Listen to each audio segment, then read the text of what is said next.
नई नस्ल है और नए जो तलबा हैं उनको चाहिए कि ये भी एक फ़न है और ख़िताबत एक बहुत आला सिफ़त है और ये ख़िताबत जो है ये मुताला करवाती है और दीनी मसाइल में गहराई तक ले जाती है।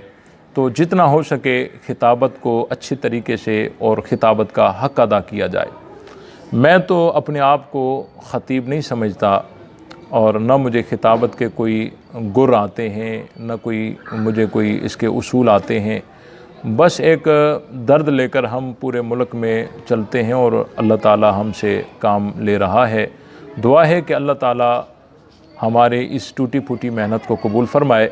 साथियों के इसरार पर चंद बातें अर्ज़ करूँगा कि ख़िताबत में सबसे पहले ये है कि कुरान जिस उन्वान को भी आप बयान करें, पहले उसको अच्छे तरीके से कुरान में तलाश करें कि उस उन्वान पर कुरान मजीद में कौन से अहकामात हैं और उन आयात को अच्छे तरीके से आप याद कर लें और उसको समझ लें। उनकी तशरीह तफसीर सही माना में आपके जहन में होनी चाहिए और फिर उसी उन्वान को आप हदीस में तलाश करें कि नबी पाक सल्लल्लाहु अलैहि वसल्लम ने इस उन्वान के मुतालिक क्या फ़रमाया है।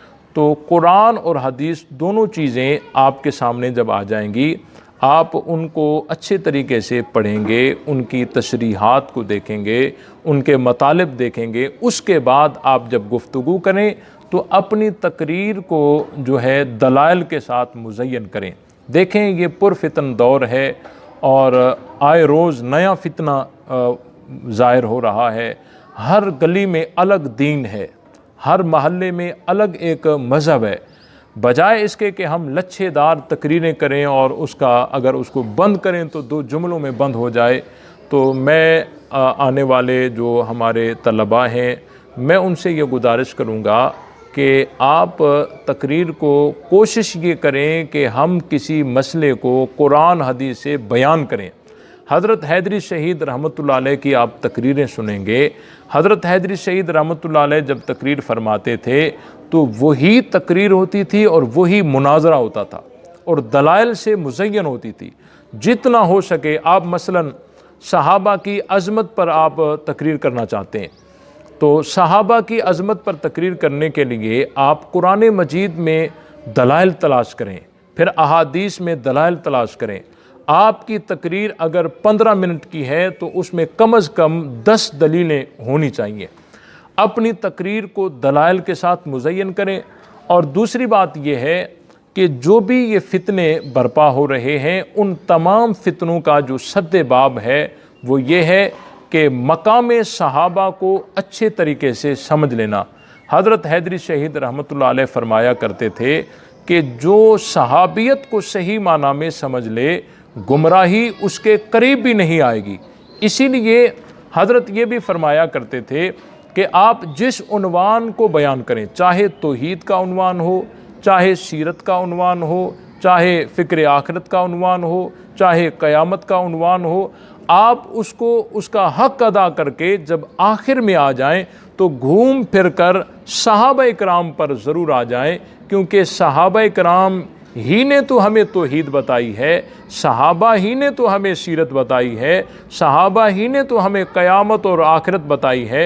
तो ये एक अंदाज़ बनाएं, अपनी तकरीर का आखिरी हिस्सा जो है वो सहाबा के लिए वक़फ़ कर दें कि आप जिस उन्वान पर भी गुफ्तगू करें, लेकिन आखिर में आपकी गुफ्तगू में सहाबियत ज़रूर होनी चाहिए।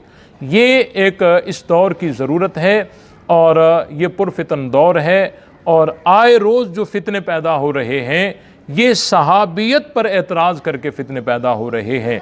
तो अल्लाह ताला से दुआ है, अल्लाह ताला हम सब को हक़ समझ कर उस पर अमल करने की तौफ़ीक़ अता फ़रमाए और ख़िताबत को कारोबार न बनाए। ये बात याद रखें, ख़िताबत को कारोबार न बनाए और नात ख़ानी को भी कारोबार न बनाए।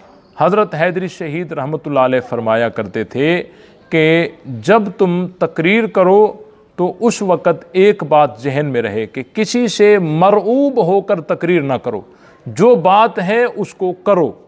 और कभी कभी यूँ होता है कि एक ख़तीब तकरीर करता है और वो बात कर देता है, اب یہ دوسرا خطیب کہتا ہے کہ میں کیا کروں، اس نے تو وہ بات کر دی۔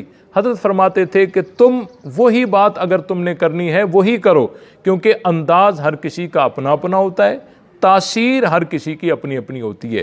اور اس کے بعد کبھی کبھی یوں ہوتا ہے کہ ایک ایسا مسئلہ ہے کہ اس کا بیان کرنا اس علاقے میں ضروری ہے، پھر دوسرے علاقے میں بھی اسی مسئلے کو واضح کرنا ضروری ہے، لیکن بعض خطبہ یوں کرتے ہیں کہ یہاں بیان کیا اور وہاں بھی اسی بات کی ضرورت ہے، لیکن وہ وہاں بیان اسی لیے نہیں کرتے کہ ساتھ والے لوگ یوں سمجھیں گے کہ اس مولوی کے پاس تو کوئی علم نہیں ہے، یہاں بھی وہی تقریر کی وہاں بھی وہی تقریر کی۔ حضرت فرماتے تھے کہ اس طرح نہ کرو، اور اس کا مطلب یہ بھی نہیں ہے کہ مطالعہ بالکل نہ کرو اور ایک ہی تقریر یاد کر کے اور پورے ملک میں گھماؤ۔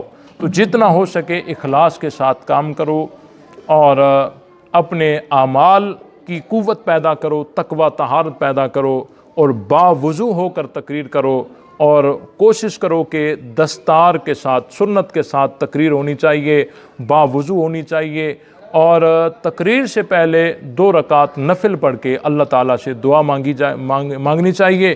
اور بھی بہت سارے اصول ہوں گے، یقیناً ہوں گے، میں تو خود ناقص ہوں، حقیر ہوں۔ اللہ تعالیٰ مجھ سے دین کا جو کام لے رہا ہے، اللہ تعالیٰ سے دعا ہے اللہ تعالیٰ اپنی بارگاہ میں قبول فرمائے، اور جتنے اس فن خطابت کورس میں شامل ہیں میری دعا ہے اللہ تعالیٰ آپ حضرات کو بھی صحیح معنی میں دین کا داعی بنائے۔